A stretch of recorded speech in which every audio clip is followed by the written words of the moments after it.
जय श्री राम। आप सभी को जितने भी आनंद जी सेंटर से जुड़े हुए हैं इस चैनल से उन सभी का स्वागत है हमारे चैनल पे। पिछले वीडियो में हमने 25 तक क्वेश्चन करवाया था। आज हम सब 26 से शुरू करते हैं और ये चल रहा है महाजनपद काल का MCQ लूसेंट बुक का। तो चलिए वीडियो लंबा नहीं करते और शुरू करते हैं टॉपिक। अभिलेखीय साक्ष्य से प्रकट होता है कि नंद राजा के आदेश से एक नहर खोदी गई थी। कहाँ खोदी गई थी? तो ये कलिंग में खोदी गई थी।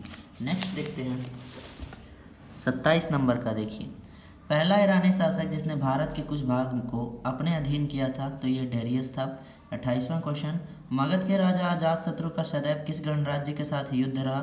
वज्जीसंघ वैशाली के साथ। 29 क्वेश्चन, वज्जीसंघ के विरुद्ध मगध राज्य के किस शासक ने प्रथम बार रथ मूसल, एक ऐसा रथ जिसमें गदा और हथियार जुड़ा था, तथा महाशिला कंटक, पत्थर फेंकने वाला एक युद्ध यंत्र नामक गुप्त हथियार का प्रयोग किया था? तो यह अजातशत्रु के खिलाफ किया था। नंदवंश का अंतिम सम्राट कौन था? धनानंद था। भारत के सिक्के यानी मुद्रा का प्रचलन कब हुआ? तो 600 ईसा पूर्व में। निम्न राजाओं पर विचार कीजिए। तो 1 और 3 एक दूसरे से रिलेशन खाते हैं। कैसा रिलेशन? अजातशत्रु ने प्रसन्नजीत को हराया था। नेक्स्ट है 33वां क्वेश्चन, 6ठी सदी ईसा पूर्व के दौरान बड़े राज्यों के उदय का मुख्य कारण क्या था? तो उत्तर प्रदेश और बिहार में व्यापक पैमाने पर लोहे का उपयोग था। फिर 34 क्वेश्चन, मगध सम्राट बिंबिसार ने अपने राजवंश जीवक को किस राज्य के राजा के चिकित्सा के लिए भेजा था? तो अवंती के राजा के पास।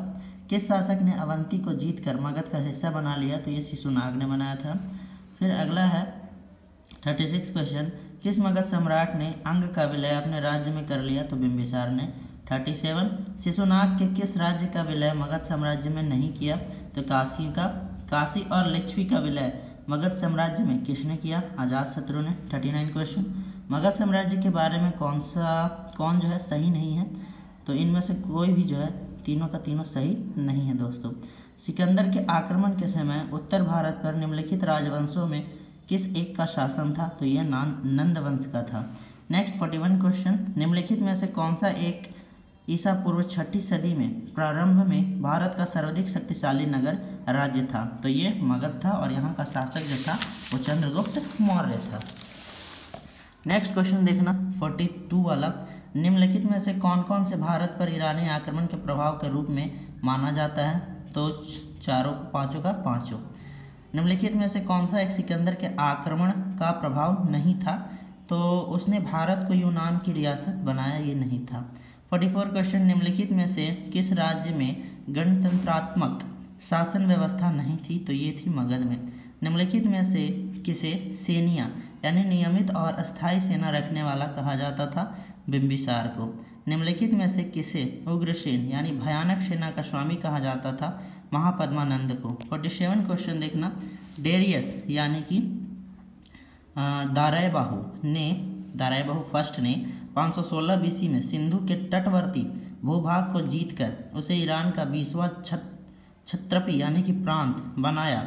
उससे कितना राजस्व प्राप्त होता था? तो 360 टैलेंट पहले चलता था, राजस्व प्राप्त होता था। 48 क्वेश्चन, निम्नलिखित में से कौन सिकंदर के साथ भारत आने वाला इतिहासकार नहीं था? तो हेरोडोटस। 49, महाजनपद काल में श्रेणियों के संचालक को कहा जाता था? श्रेष्ठीन कहा जाता था। 50वां, गृहपति का अर्थ होता है धनी किसान।